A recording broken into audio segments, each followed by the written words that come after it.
Sąmokslas prieš karalių. 1263 metų vasarą nieko blogo nepranašavo Lietuvai. Jie išmintingai valdė karalius Mindaugas. Prieš 10-metį jam įtvirtinus savo valdžią, Lietuvos žemėje buvo ramu. Po krikšto Livonijos ordinas nepuldinėjo lietuvių. Rusėnai irgi nekėlė didelio pavojaus. Tik lietuvių kariai patraukdavo į karo žygius. Tai į Rusią, tai į Lenkiją. Prieš metus, 1262-aisiais, jie iš Plocko pargabeno dar iki to laiko neregėtą grobį. Sunkias duris nuimtas nuo krikščionių katedros vyrių. Apie tai kalbėjo visa Lietuva.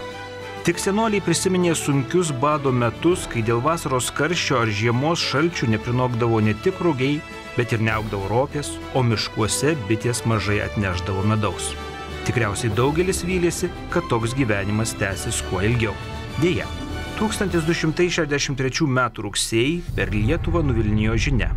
Nužudytas karalius Mindaugas drauge su jo sūnumis.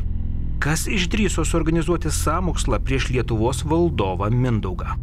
Organizatoriai yra puikiai žinomi ir šaltiniuose nušviesti. Tai yra ta naujoji jaunoji diduomenė, kurią pats Mindaugas ir užaugino po savo sparnu. Tai pirmiausia bus jo seserienas Treniota, veiklus jaunas kunigaikštis, pasirodęs politinėje veikloje 1258-9 metų santvartoje karuose su totoriais, su Burundajaus tuo žygiu Lietuvoje.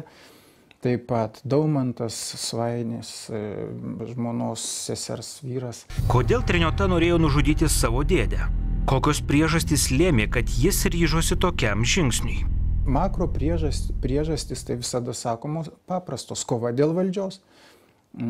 Tas jaunasis Treniota, kuris buvo vienas iš artimiausių Mindaugo giminaičių ir jo šalininkų, taip pat buvo sukaupęs didelę jėgą, turtus, kaip sako šaltiniuose, ir slapta pavydėjo Mindaugui atitinkamai.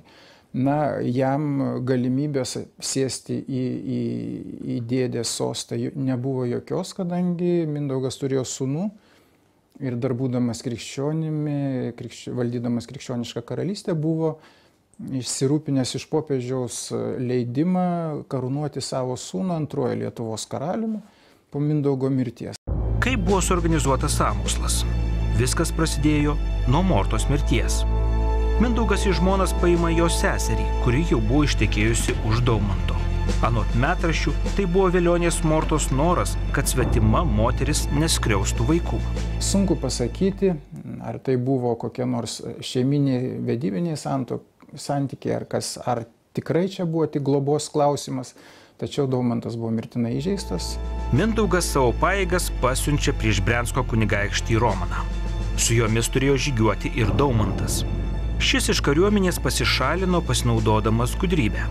Esą burtai jam neleidžia žygiuoti. Sugrįžo ir išžudė visą Mindaugo šeimą. Likęs gyvas vienintelis Mindaugo sūnus Vaišvilkas įsigando tokių įvykių posūkio ir pabėgo į Pinską. Atrodė, kad Lietuvą perėmė valdyti Treniota. Tačiau sąmokslų laikai tik prasidėjo.